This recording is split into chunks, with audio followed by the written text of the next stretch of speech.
Cápsula de Derecho Internacional Público. El tema que vamos a tocar es sobre la plataforma continental y el caso en concreto, la plataforma continental del Mar del Norte, Alemania, Dinamarca y Países Bajos. Y bien, me presento. Mi nombre es Luis Alberto Díaz López y soy estudiante de la licenciatura en Derecho por la Universidad Juárez Autónoma de Tabasco. El día de hoy voy a presentar una cápsula informativa de parte de la materia de Derecho Internacional Público impartida por la maestra Ivonne Adriana Gaitán Bertruy.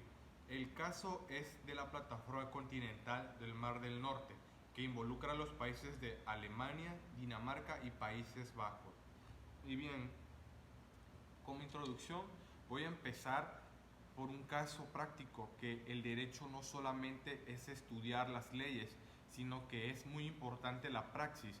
El derecho en el fondo no es más que un mecanismo de control social que sirve para regular las relaciones sociales y para resolver los problemas que muchas veces nos encontramos en la práctica. Por lo tanto, lo importante no es solo conocer la teoría, sino tener capacidad para aplicar esa teoría a un supuesto en concreto. Aunque se piensa que el derecho internacional público es una construcción teórica, es una parte del derecho como otra cualquiera y tiene una dimensión práctica importante. Y bien, empezando con la plataforma continental, que toca temas como fuentes, la relación entre la costumbre y el tratado, lo primero que se encuentra es el supuesto del hecho. Del caso que me ocupa es el de la plataforma continental del norte. Es un caso clásico del derecho internacional, pero sumamente importante, porque ha ayudado a definir las teorías de las fuentes y el supuesto del hecho, que es el siguiente. Los estados que son ribereños al Mar del Norte, Dinamarca, Holanda y la República Federal de Alemania, se encuentran con un problema a la hora de delimitar el borde exterior de sus respectivas plataformas continentales, lo que tiene una gran importancia porque sobre una plataforma continental los estados tienen competencias de explotación sumamente importantes y se plantean distintas cuestiones. La primera de ellas es: ¿dónde se sitúa el borde exterior? La segunda: ¿se tiene algún tipo de reglas que permitan definir de manera uniforme para todos los estados el borde exterior? Y la tercera: ¿esas reglas, en caso de existir, obligan o no obligan a las tres estados partes? El objeto de la controversia es primero identificar si existen esas reglas de derecho que permiten delimitar el borde exterior de la plataforma continental, tanto frente al mar como las delimitaciones laterales entre los estados. ¿Cómo se ha formado esa norma? Y de estos tres estados, ¿a cuál de ellos se aplica, para que una vez que hayamos identificado cuál es esa norma y cuál de las posibles aplicables es común a los tres estados, se pueda llegar a un acuerdo para aplicarla y fijar la línea exterior de la plataforma continental? Bien, aquí vamos a plantear la posición de las partes. El problema fundamental del caso al Mar del Norte es que nos encontramos potencialmente con dos normas diferentes. Hay una convención de 1958, la Convención de Ginebra sobre la plataforma continental, que había sido ratificada por dos de estos estados, Dinamarca y Países Bajos, pero no había sido ratificada por la República Federal de Alemania. Y por otro lado nos encontramos con una norma que es una costumbre internacional, cuyo contenido hay que definir, porque no quedaba claro por estados los casos que podían ser aplicables a los tres estados. Dinamarca y Países Bajos consideran que la Convención de Ginebra de 1958 se les puede aplicar a los tres estados, porque aunque solo Dinamarca y Países Bajos han ratificado esa convención, se ha convertido en una norma consuetudinaria o una costumbre internacional, que por lo tanto obligaría a la República Federal de Alemania y a la República Federal de Alemania, por el contrario, mantiene que no solamente le sería aplicable una norma general muy ambigua, que se basa en el principio de equidad y el reparto equitativo de los espacios, pero que no hay reglas técnicas y en cualquier caso nunca se le puede aplicar la Convención de 1958 porque no la ha ratificado. En este caso se muestra la relación entre la costumbre y el tratado. Llegado a este punto, hemos visto las posiciones de las partes. Entonces, ¿qué mecanismos se utilizan para resolver el problema? Los mecanismos que se pueden utilizar son muy variados, pero en este caso en concreto interesa llamar la atención sobre el hecho que los tres estados llegan a un acuerdo para acudir ante el Tribunal Internacional de Justicia que tiene su sede en La Haya, en los Países Bajos, que no tiene competencia automática, salvo que los estados se pongan de acuerdo para enviar un asunto. En este caso, los tres estados se pusieron de acuerdo y celebraron el tratado en ese sentido, y llevaron el asunto ante el Tribunal Internacional, y esta dictó una sentencia en 1969 de carácter obligatorio para los tres estados, y el contenido de la sentencia es lo que nos puede servir de referencia para la identificación de los problemas y también para buscar una solución en derecho a esta controversia entre Dinamarca, Países Bajos y República Federal Alemania. Entonces, ¿qué problemas se plantean?